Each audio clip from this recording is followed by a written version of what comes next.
Hello traders, it's Tuesday, October of 10th. This is Alan Hong, market analyst of GKFXPrime. I'm gonna share my daily analysis for this video. And first of all, let's review the major market movements. So the first instrument we're referring here is the dollar index in 4-hourly chart. So the US dollar index was fell against a basket of major currencies on Monday, down 0.15% to 93.48 as geopolitical uncertainties resurfaced, while strong gains in sterling aided to downside momentum in the greenbacks. Geopolitical uncertainty resurfaced after the US President Donald Trump tweeted over the weekend that fears of talks with North Korea over its nuclear buildup have failed, and only one thing will work to curb the isolated nation's efforts to develop nuclear weapons. So Defense Secretary Jim Mattis on Monday urged military leaders to be ready with military options for President Donald Trump to deal with North Korea should diplomacy fail. So the remarks come ahead of the annual celebrations of the founding of North Korea's ruling Communist Party slate for Tuesdays, at which Pyongyang could demonstrate some shows of military strength to mark the anniversary. And also adding to dollar weakness was a strong rebound in sterling as political uncertainty is after members of Prime Minister Theresa May's Conservative Party rallied around the Prime Minister following recent criticisms from former Conservative Chairman Grant Shade.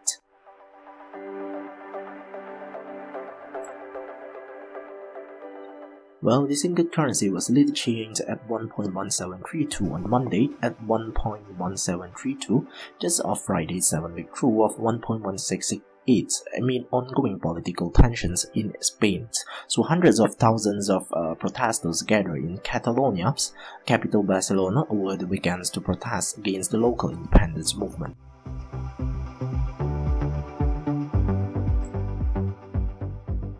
The yen was held gains on Tuesdays after better than expected current account figures, with the pair USD JPY change hands at 112.65, down 0.03%. So Japan reported the adjusted current account came in at a surplus of 2.27 trillion yen, wider than the 1.98 trillion yen seen. So meanwhile, safe haven demand mildly strengthened following reports North Korea is preparing to test long-range missiles that it is believed could reach the west coast of the United States.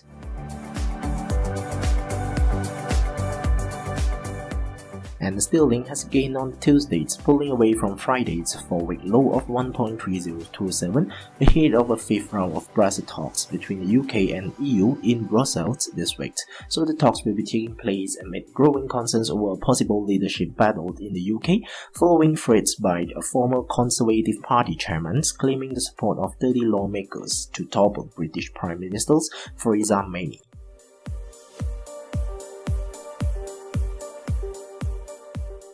New Zealand dollar was up 0.1% at 0.7069 on Tuesday to put a bit of distance between the 4-month true of 0.7052 touched the previous date after a final vote count in the country's tight general elections failed to identify a clear winner.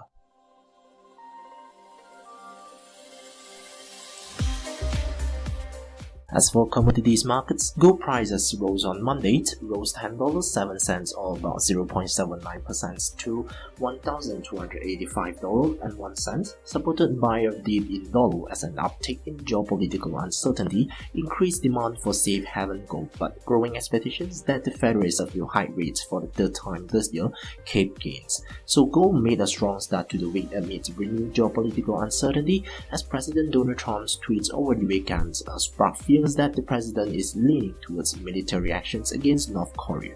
So President Trump says the United States had been unsuccessfully dealing with North Korea for 25 years, and insisting that only one thing will work to curb the isolated nation's efforts to further develop nuclear weapons. So analysts have been quick to downplay the strong gains in gold prices, insisting that the outlook for the precious metals remains bearish amid expectations that the higher interest rates environment will curb demand for non-yielding bullions. So recent data showing traders continue to abandon their bullish bets on the precious metals last week supports a traceable bearish outlook on the precious metals. So net bullish bets on gold fell to 203.9 according to a report from the Commodity Futures Trading Commission (CFTC) on Friday.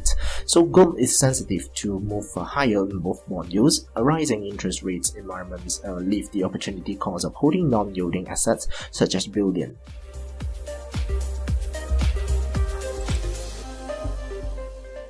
As for the oil price, it was settled higher on Monday. It rose 29 cents to settle at $49.58 a barrel after oil production platform in the Gulf of Mexico began returning to services as storm needs had little impact on oil infrastructures, while bullish comments from OPEC lifted the sentiment. So in what was a volatile session, oil prices made a positive start to the week as oil infrastructure shut down in the Gulf of Mexico in preparations for Hurricane Nate started returning to service at Hurricane Nate weakened and moved inland. So more than 90% of crude oil production capacity in the Gulf of Mexico was shut in, the Bureau of Safety and Environmental Enforcement said on Sunday. So meanwhile, OPEC Secretary General Mohammed Bakindo took expectations of an extension to the output cut agreement deal beyond the March 2018 deadline, assuring market participants that talks concerning the possible extensions were underway. So the organizations of the petroleum exporting countries is due to meet in Vienna on November 30, when it will discuss the impact of its global deal to rein in outputs. So oil prices have some come under pressures, dropping below $50 a barrel as investors questions whether the recent rally has been justified. And a minor report from both OPEC and the International Energy Agency, the IEA, late in the week, however, is expected to provide traders with fresh insights into global demand and supply in oil markets.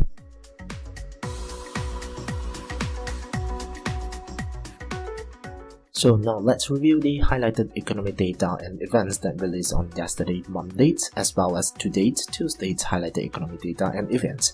So yesterday, China has released its Pricing Services PMI and it was at 50.6, although it is disappointed compared to the focus of 53.1, but it is still above 50, which is the still under development's territory, right? So besides China, Germany has released the industrial production figures with 2.6% growth, which is surprisingly much more better than expectations of 0.7% growth.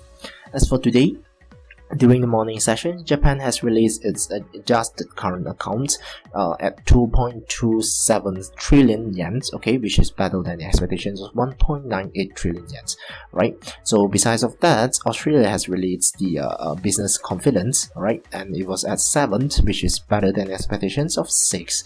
So during the European trading hours, Switzerland is going to release its unemployment rates for September, and which is expected to remain the same growth figure at 3.2%. So besides of Switzerland, European Germany is due to release the trade balance for August and expected to be better from previous 19.5 billion to 20 billion.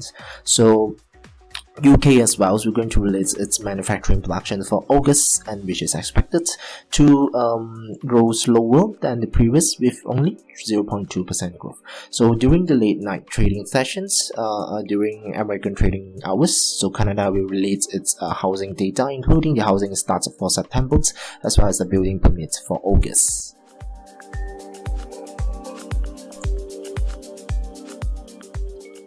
Its technical analysis sessions, so first instruments were referring to the Great British Pound against the US dollar in 4-hourly charts. So the sterling strengthened against the dollar on Tuesday ahead of a fifth round of Brexit talks between the UK and the EU in Brussels this week. So the pair GBP USD pulling away from Friday's 4-week low of 1.3027 and traded near to the resistance level of 1.316. But however, it is remained the downtrend structures with the both moving average line in 4-hourly chart expanding downward, thus closing below the previous low at 1.3. This suggesting for further downside, and we could refer the next support level at 1.297. On the upside, with a closure above 1.317, we provide a short retracement signal and it could move further higher towards the next resistance level at 1.326. While UK is due to release its manufacturing production data later to date, indicates the change in the total inflation adjusted value of output produced by manufacturers. So manufacturing accounts for approximately 80% of overall industrial production.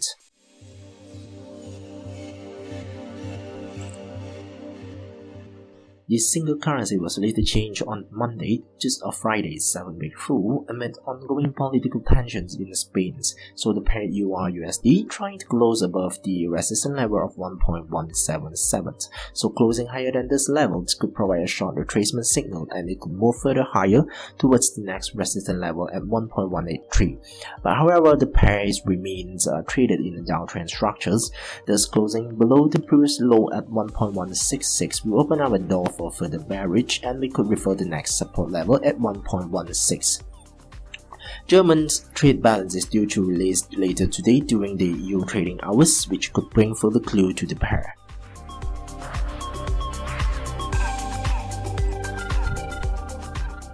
The Kiwi was strengthened on Tuesday to put a bit of distance between the 4-month low touched the previous days after a final vote count in the country's tight general elections failed to identify a clear winner.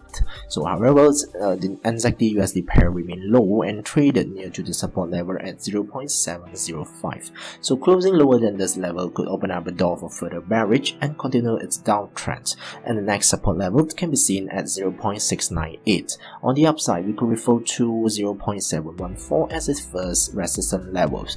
Closing higher than this level could lead the pair to experience a short retracement, and it will move higher in short term.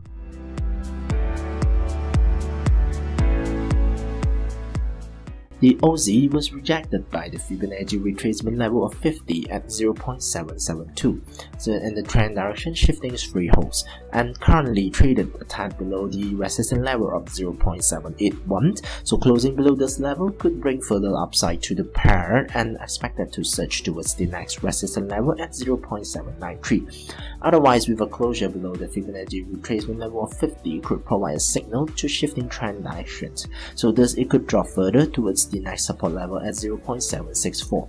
While Australia is due to release the Westpac Consumer Sentiment Index tomorrow during Asia hours, so the index measures the change in the level of consumer confidence in economic activity, and it is compiled from a survey of about 1,200 consumers, which asks for the respondents to rate the relative level of past and future economic conditions.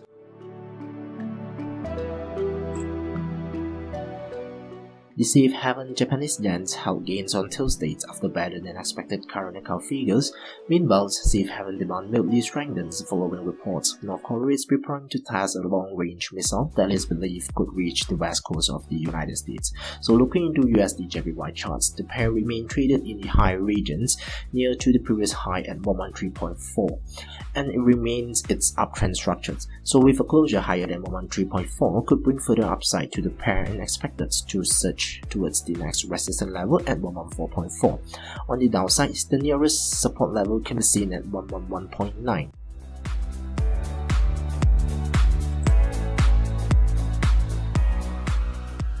As for commodities, gold price was rose on Monday, supported by the dip in the dollar as an uptick in geopolitical uncertainty increased demand for safe haven gold. So the gold price chart in 4-hourly showed a retracement signal with a closure higher than the resistance level of $1,283, suggested to move further higher in short terms towards the next resistance level at $1,297.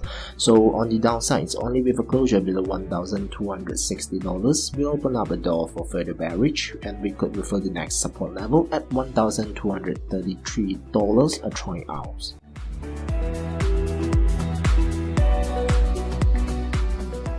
And the crude oil price was settled higher on Monday, and after the oil production platform in the Gulf of Mexico began returning to services as donate had little impact on oil infrastructure, while bullish comment from OPEC lifted sentiments. So the West Texas Intermediate crude price rejected by the support level of $49.20 a barrel, and the Fibonacci retracement level of 50, which considered as trend direction shifting, freeze hold.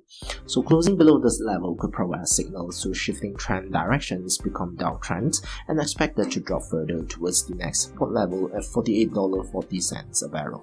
So on the upside, with a closure above the resistance level of 50 could lead to further upside for the pair and continue the current uptrend, and the next resistance level could refer to $51.10.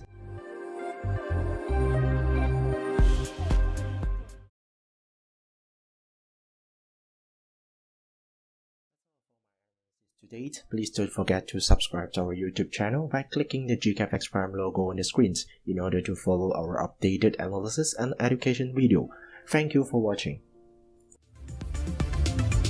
GKFX, your global trading partner.